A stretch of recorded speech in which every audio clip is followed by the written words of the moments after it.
एक शहर में एक व्यक्ति रहता था जिसका नाम चंदन था। वह अपनी पत्नी और दो लड़की के साथ रहता था और वह किसी छोटे मोटे प्लांट में काम किया करता था। चंदन और उसकी पत्नी खुशी खुशी अपना जीवन व्यतीत कर रहे थे। समय चक्र बीत रहा था और उनके लड़के लड़कियां बड़े होते जा रहे थे। तब उसकी बड़ी बेटी कक्षा 5 में पढ़ रही थी।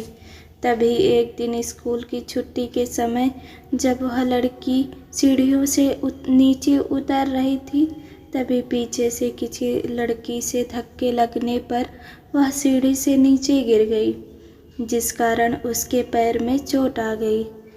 जब लड़की घर पर लंगड़ाती हुई आई तो उसके पिता ने पूछा, क्या हुआ? तभी लड़की ने उन्हें पूरी बात बताई।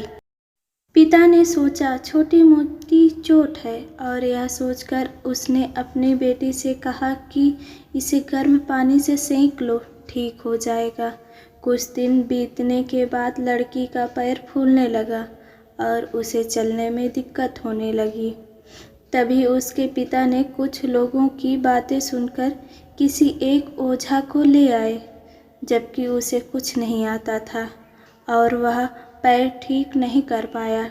कुछ समय बीतने के बाद जब उसकी लड़की की हालत और ज़्यादा खराब होती जा रही थी, एक दिन जब उसके पिता अकेले कहीं बैठे हुए थे तो वह मन ही मन सोच रहे थे कि क्या करें। तभी सोचते सोचते उनके दिमाग में आया क्यों ना डॉक्टर से दिखाया जाए। तभी दूसरे दिन वह अपनी लड़की को लेकर वहीं पास के अस्पताल में जाते हैं। डॉक्टर जब लड़की को देखता है तो लड़की के पिता से कहता है कि जल्द ही इसका ऑपरेशन करना होगा, क्योंकि इस लड़की के पैर में एक बहुत बड़ा घाव हो चुका है। इसके कारण लड़की का पैर भी काटना पड़ सकता है। पिता घबरा जाता है, लेकिन पैसे की तलाश में इधर उधर जाने लगता है।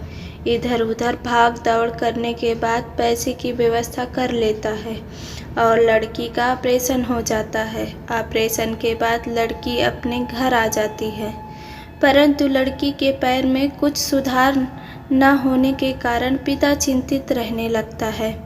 इसी तरह 4 साल बीत जाता है तथा पैर में लाख लाख रुपए लगाने के बाद भी लड़की का पैर ठीक नहीं होता है, जिस कारण से पूरे परिवार दुखी रहने लगता है।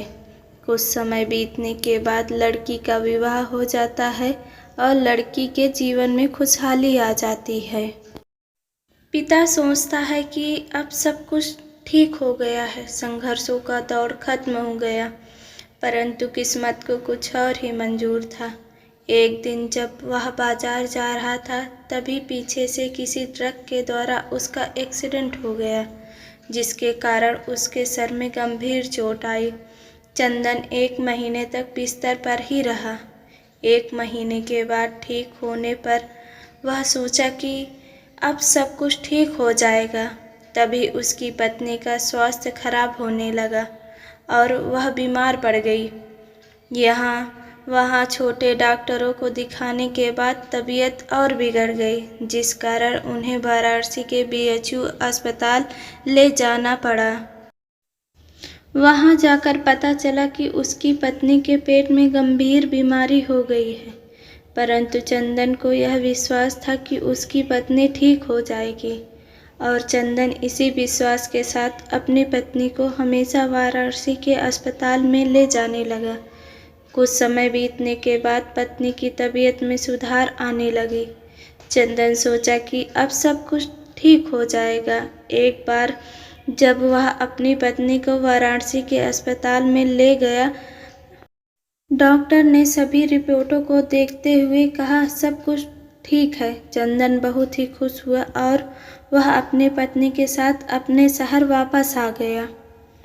अगली सुबह सब कुछ ठीक था। चंदन का बड़ा और छोटा बेटा दोनों स्कूल चले गए और चंदन अपने काम पर चला गया। बड़ा बेटा स्कूल में सोच रहा था कि चलकर माँ से कुछ बातें करेंगे। तभी 11 बजे उसका मित्र आता है और कहता है कि चलो, तुम्हारी माँ की तबीयत खराब हो गई है। बड़ा बेटा दौड़ता हुआ अपने घर की तरफ आता है। तब तक बहुत देर हो गई होती है। उसकी माँ की मृत्यु हो चुकी होती है। बेटा अपने माँ को देखते ही फूट फूट कर रोने लगता है और वह अपनी माँ का अंतिम संस्कार करता है। 1 साल तक पूरा परिवार दुखी ही रहता है। कुछ समय बीतने के बाद दुखों के बादल छट जाते हैं और चंदन अपने लड़का और लड़की के साथ सुखमय जीवन बिताने लगता है। आज उसका परिवार खुश खुशी जीवन जी रहा है। दोस्तों, जीवन में सुख और दुख दिन और रात की तरह होते हैं, जो कभी स्थायी नहीं रहते। इसलिए दुख के समय में कभी हिम्मत नहीं हारना चाहिए और सुख के समय कभी अहंकार नहीं करना चाहिए। इसलिए कहा गया है, जीवन का दूसरा नाम संघर्ष है।